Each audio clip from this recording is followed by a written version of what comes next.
Student 5.4 के हम 4 question कर चुके हैं। क्वेश्चन नंबर 5वां है, क्या है देखिए, the sum of 3 term of P is 30। 3 टर्मों का जो सम है वो आपके पास क्या है, 30। Ratio of the first term and third term, कह सकते हैं पहले नंबर का और तीसरे नंबर का जो रेशियो है, अनुपात है, वो 3:7। तो नंबर क्या होंगे ये होता है। तो उसके लिए पहले बेटा हम मान के चलेंगे कि वो 3 टर्म है। लेट द 3 टर्म या number of A P is equal to, हमने मान ली A minus B, A plus B. अब according to question first condition, इसने ये कहा बेटा sum of 3 term is 30। Sum of 3 term, sum of A 3 term of A P is 30, यानी कि 3 टर्मों का जो सम है ना वो कितना है बेटा, 30 है। सम यानी कि योग या जोड़ बोल सकते हो। तो पहले टर्म क्या है, a माइनस बी, दूसरी क्या है a, तीसरी क्या है a प्लस बी, और इन तीनों का सम कितना, 30 रख दिया बेटा। ये सम कर दिया आपने, देखो ये वाला, ये क्या करते हैं, तीनों टर्मों को आपने ऐड कर दिया, पहली ये वाली, दूसरी और तीसरी, तीनों को ऐड कर दिया। अब बेटा आपको पता है कि बी वाले टर्म कैंसिल आउट हो जाएंगे, तो हमारे पास क्या बचा बेटा, ए और ए कितने हो गए, 3a, इसके बराबर हो गए 30 के, a की वैल्यू होगी 10। इसको बोल सकते हैं हम फर्स्ट टर्म, ठीक है। अब आगे देखिए, अब ये कह रहा है ratio of first term according to question second condition.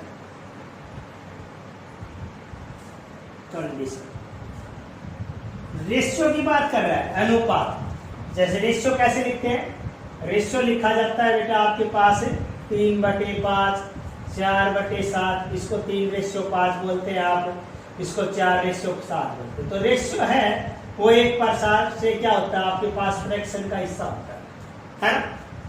तो रेशियो ऑफ फर्स्ट टर्म, पहली टर्म क्या है हमारे पास, जब ये वाली है बेटा पहली term, and the third term या नंबर, तीसरा नंबर ये आपके पास। तो पहले नंबर का और तीसरे नंबर का रेशियो जो है, यानी a माइनस डी का और a प्लस डी का जो रेशियो है वो हमारे पास कितना है, 3:7 है। 3 कितना है बेटा, 7। अब बेटा इनकी क्रॉस मल्टीप्लाई कर लेंगे, तो 7 इंटू ए माइनस बी और 3 की a प्लस बी हो जाएगा। 7 ये आपके पास a हो जाएगा, ये माइनस के 7b हो जाएगा, ये 3a, ये प्लस के 3b हो जाएगा। इसको इधर लेके आएंगे, 7a माइनस 3a हो जाएगा, ये 3b प्लस 7d हो जाएगा आपके पास। ये आपके पास 4a किसके बराबर हो जाएगा, 10d के बराबर हो जाएगा। और a की वैल्यू पुट कर दें यहाँ पे, जब बाद में सोल्व करेंगे तो इसमें पुट करेंगे, put the value of a, ठीक है ना। तो put value of a is equal to कितनी है आपके पास, 10। तो यहाँ a का मान 10 रखेंगे, तो ये क्या हो जाएगा, 4 × 10 इज इक्वल टू क्या हो जाएगा, 10d हो जाएगा। 10 से 10 काट देंगे बेटा, 4 किसकी वैल्यू होगी, d की वैल्यू होगी। तो अब हमारे पास b भी हो गया, a भी हो गया। हमने क्या मानी थी बेटा, 3 टर्म में जो मानी थी वो क्या थी, पहले टर्म थी हमारे पास a माइनस बी। तो a की वैल्यू कितनी है बेटा, 10, और d की वैल्यू कितनी है, 4। 10 में 4 के कितने बच गए, 6। दूसरी वैल्यू मानी थी हमने बेटा a की वैल्यू कितनी है, 10, और तीसरी वैल्यू मानी थी बेटा हमने a प्लस बी। तो a की वैल्यू कितनी है हमारे पास, 10, और d की वैल्यू कितनी है बेटा, 4, तो कितनी होगी, 14। तो 100 वो एपी की 3 टर्म जो है वो क्या आ गई 6, 10 और 14। ये हमारा क्या हो गया बेटा आंसर हो गया। सॉल्व। अगला क्वेश्चन देखिए बेटा क्या है। देखिए बेटा अगला क्वेश्चन है हमारा वो क्या है, डिवाइड 56 इंटू 4 पार्ट। 56 को 4 भागों में बांटो बेटा एपी की सीरीज में, such that ratio of the product of their extreme जो होंगी बेटा एक्सट्रीम टर्म बोलेंगे वो कौन सी होंगी आपके पास, फर्स्ट की मल्टीप्लाई करें किसके साथ है, फोर्थ के साथ, वो क्या होगी एक्सट्रीम टर्म बोली जाएगी कि पहली और आखिरी।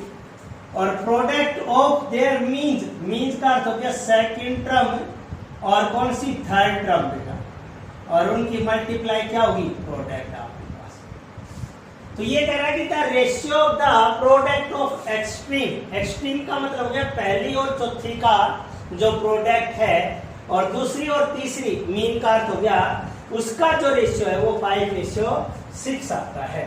तो वो टर्म क्या होंगी ये आप बताएं, या वो पार्ट क्या होंगी ये बताएं। तो सॉल्यूशन देखिए, let the 4 parts of AP के 4 पार्ट क्या क्या मानेंगे बेटा। हमने कहा था जब ओड नंबर में बोले तो ए वाले टर्म लेके चलेंगे और इवन नंबर में बोले तो ए को छोड़कर a प्लस डी, फिर एक टर्म छोड़कर a प्लस 3d। इधर भी a छोड़ दी ना तो a माइनस डी और a माइनस एक टर्म 2 वाली छोड़कर देखो ये वाले लेके चले। तो जब इवन केस में निकालना हो, इवन का मतलब हो गया बेटा 4 पार्ट। 4 पार्ट क्या है, 4 क्या है 4 इवन है। तो जब इवन में निकालना हो तो हम 80 के सारे पार्ट कोड में लेके चलेंगे, जैसे कि D है, 3D है, 5D है, इस प्रकार से 7D है, इस प्रकार से एक एक टर्म छोड़ के चलेंगे। अब देखो बेटा क्वेश्चन के according to question first condition ये कह रहा है कि डिवाइड 56 4 पार्ट, यानी 56 को बांटना बेटा। तो 56 4 भागों में बांटना है तो वो 4 भाग हमने ये मान लिए। तो इन चारों भागों को जब हम जोड़ेंगे, इन 4 के 4 पार्ट को जोड़ेंगे तो वो किसके इक्वल होगा 56, यानी 56 होगा पहला पार्ट प्लस दूसरा पार्ट प्लस तीसरा पार्ट प्लस चौथा पार्ट। इन चारों पार्टों को जब हम ऐड कर देंगे तो हमारे पास क्या आ जाएगा 56। तो पहला पार्ट क्या है a माइनस 3d, दूसरा क्या है a माइनस b, तीसरा क्या है a प्लस b, चौथा क्या है a प्लस 3d। इन सभी पार्टों को जोड़ दिया तो वो 56 के इक्वल आ गया। अब d वाली टर्म d से कैंसिल होगी बेटा, ये आपके पास 3d से 3d और d से d। 4a किसके बराबर हो गया बेटा 56 के, और a की वैल्यू होगी आपके पास कितनी हो जाएगी 4 एकम 4 और 4 चौक 16, तो a की वैल्यू आ गई 14 आपके पास। अब बेटा according to second condition, according to question second condition ये कह रहा है कि बेटा रेशियो प्रोडक्ट ऑफ एक्सट्रीम। तो एक्सट्रीम जो टर्म होगी ना बेटा, एक्सट्रीम जो होगी वो आपके पास कौन सी होगी, पहली और चौथी टर्म होगी, फोर्थ टर्म। और जो मीन जो बोल रहा है ना बेटा मीन के लिए, वो मीन कौन सी होगी सेकंड और थर्ड टर्म होगी बेटा आपके पास, ये मीन बोला जाता है। तो ये जैसे कि पहली दूसरी तीसरी चौथी होगी ना, तो पहली और चौथी क्या कहलाएगी एक्सट्रीम कहलाएगी, और दूसरी और तीसरी क्या कहलाएगी मीन कहलाएगी। ठीक है बेटा। तो अब ये कह रहा है कि product of extreme, product of their extreme और प्रोडक्ट ऑफ देयर मीन, तो इन दोनों का गुना और इन दोनों का गुना, और इनका जो रेशियो है वो आपके पास 5:6 होता है। तो क्या होगा first term multiply fourth term, first multiply fourth और बटे में second term multiply third term, इसके बराबर होगा बेटा 5:6 के होगा। अब फर्स्ट टर्म क्या थी, a माइनस 3d, देखो, और फोर्थ क्या है, a प्लस 3d। तो a माइनस 3d की गुणा करेंगे किसके साथ, a प्लस 3d के साथ, और सेकंड और थर्ड ये हो गया आपके पास, तो a माइनस d और a प्लस d कितने के बराबर हो गया बेटा, 5/6। अब बेटा ये फॉर्मूला बन गया a minus B a plus B, तो a square minus B square 3d का स्क्वायर, और नीचे a plus B a minus B, तो a square minus B square, इसके बराबर हो गया 5/6। ठीक है ना। अब क्या करेंगे बेटा, देखो इसको और सिंप्लीफाई कर लेते हैं, a स्क्वायर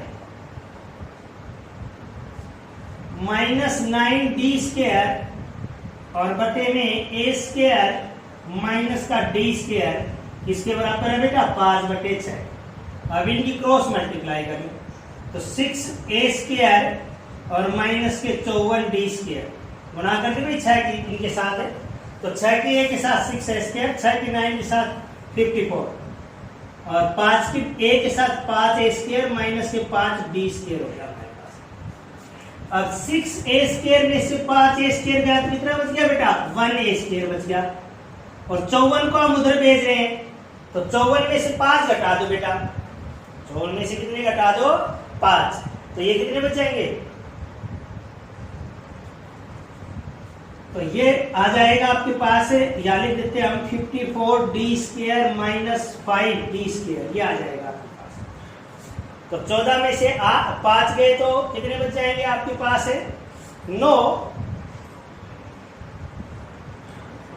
और ये 4, तो d square a square is equal to 49d square हो जाएगा बेटा आपके पास। अब यार a की जगह a का मान पुट कर दे बेटा, a का मान कितना है, पुट 14 का square equal to 49d square, यानी a इक्वल टू 14 हमारे पास, तो ये हो जाएगा हमारे पास है 49 को नीचे ले आए तो 14 गुना 14 और 49 बटे में आ गया, इसके बराबर है बेटा d स्क्वायर के, और d की वैल्यू हो जाएगी बेटा 14 गुना 14 बटे में 49, इसका स्क्वायर रूट, और d आ जाएगा हमारे पास कितना बेटा, 14/7, 7 दूनी 14, तो d की वैल्यू आ गई ±2, ±2 आ गई।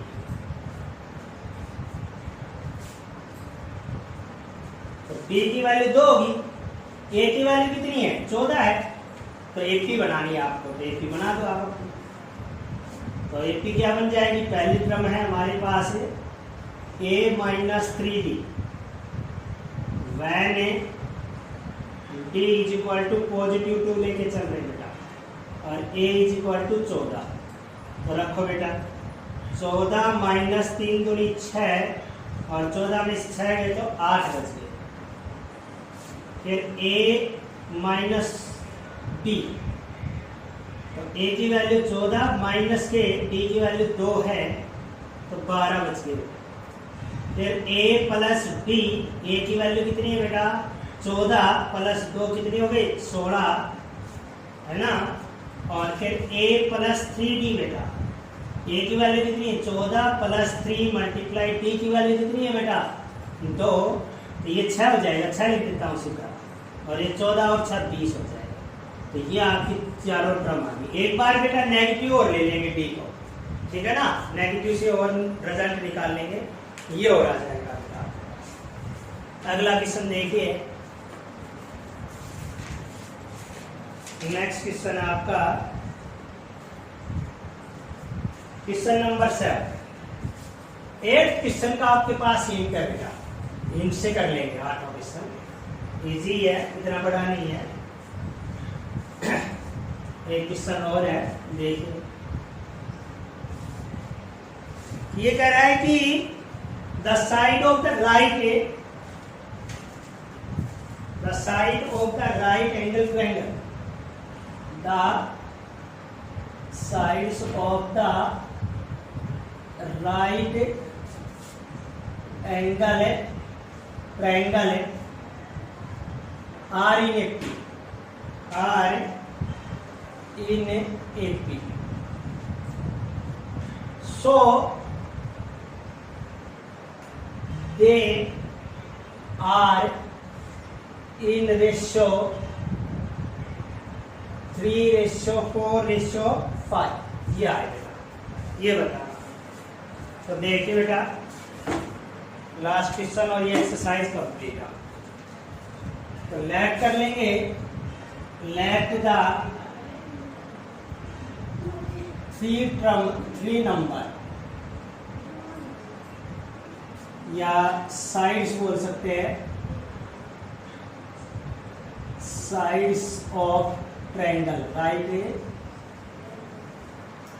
Angle triangle, right angle triangle. Right angle triangle बनाए तो बेटा ये बन गया आपकी राइट एंगल ट्रायंगल. ये 90 डिग्री का एंगल हो गया. ये सबसे बड़ी साइड होती है. देखो ना, 3 टर्म जो लेके चलेंगे, 3 टर्म्स की बात आ रही है एपी के अंदर. तो एपी के अंदर जब भी ये कहेगा 3 टर्म, तो हमेशा क्या लेंगे, a माइनस बी, a और a प्लस बी लेके चलेंगे तीनों नंबर. तो सबसे बड़ा नंबर हाइपोटेनियस ये वाली साइड होगी, और इनमें कौन सा भी ले सकते हैं. ये a ले लें तो ये a माइनस बी हो जाएगा आपके पास. इस प्रकार से ये कौन सा भी ले सकते हैं, इसमें कोई फर्क नहीं. तो बेटा अब हम क्या लेंगे, बाई यूजिंग पाइथागोरस थ्योरम लगा रहे हैं. बेटा वो क्या होती है, हाइपोटेनियस का स्क्वायर किसके इक्वल होती है, बेस का स्क्वायर है ना, और प्लस में परपेंडिकुलर का स्क्वायर होती है हमारे पास. ये पाइथागोरस थ्योरम होती है बेटा. ठीक है.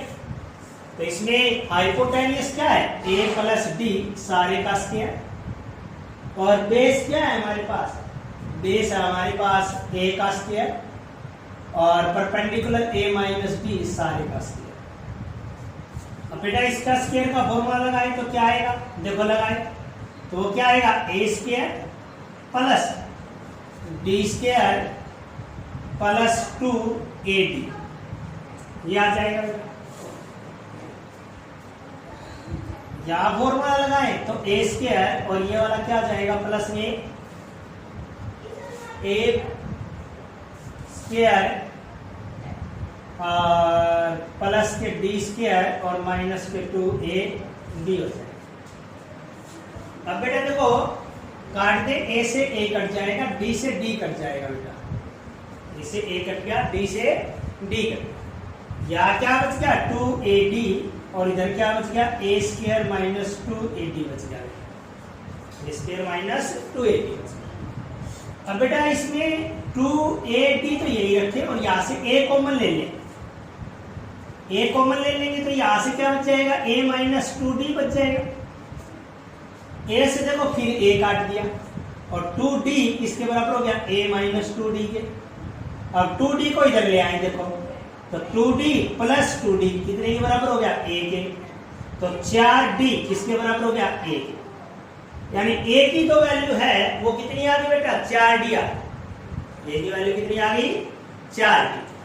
तो बेटा अब क्या होगा, जो नंबर हम लेके चले, सो नंबर या फिर साइड्स, वो क्या थी, पहली थी a माइनस डी बेटा. अब आप पुट कर देंगे ये a की वैल्यू बेटा, a की वैल्यू कितनी है, 4d. a की वैल्यू है 4d माइनस डी, कितना हो जाएगा बेटा, ये 3d हो जाएगा. फिर पहला हो गया. दूसरी टर्म क्या है, a है. दूसरी टर्म क्या है बेटा, a. तो a की वैल्यू यार 4d, तो ये कितना हो जाएगा, 4d हो गया. ये वाले टर्म, फिर ये वाले टर्म. फिर तीसरी क्या है बेटा, a प्लस b. तो a की वैल्यू कितनी है, 4d, ये पुट करो यहाँ पे, तो 4d और प्लस d बेटा, तो ये कितने हो गए, 5d बेटा. या अब इनका रेशियो निकालना है बेटा, हमें बताना था रेशियो. तो रेशियो क्या हो जाएगा बेटा हमारे पास 3D ratio 4D ratio 5D। अब ये जो रेशियो जब होता है ना बेटा, ये D लिखना नहीं है आपको, मैंने लिख दिया है। तो रेशियो में जो D है, जैसे कि 3D/4D लिखूं मैं, तो D से D कट जाएगा और ये कितना आएगा 3/4 आएगा, और 3/4 का मतलब 3:4। बोले ये बात आएगी समझ? तो D वाली टर्म नेगलेक्ट हो जाएगी, तो D नेगलेक्ट होगा तो 3:4:5 ये आपका क्या आ गया बेटा आंसर आ गया आंसर। ये था बेटा आपका 4th एक्सरसाइज कंप्लीट होगी बेटा आपके पास।